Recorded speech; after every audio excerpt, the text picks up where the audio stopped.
access to the internet, which we saw in the pandemic, is a vital way of communicating, of playing, of connecting, of being able to work, of being able to participate in society. And therefore, it should be guaranteed for all, regardless of ability to pay. We've got the capacity now to build super fast network, but the problem is we're leaving it in the hands of for-profit providers. What you have is sort of over-concentration in sort of wealthy areas, urban areas, and under-provision in areas where you're less likely to make profit.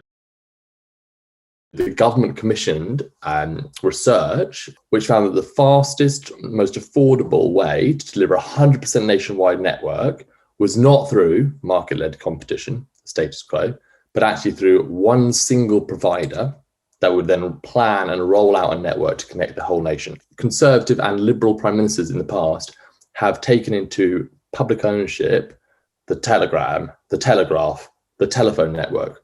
They've taken into public ownership because private market-led competition was failing to deliver a universal, like nationwide 100% coverage fairly affordably or quickly. For the case like a universal nationwide infrastructure, it makes sense to have a public focused delivery, which stresses universality, that then rolls out the network, plans it, funds it, and then its maintenance costs that can be funded, through general taxation or through a digital services tax. So I think we really want to be thinking about public provision, democratic ownership of these infrastructures, planning to meet needs rather than sort of relying on rollout driven by profit motives, investing to build this infrastructure rather than sweating of assets.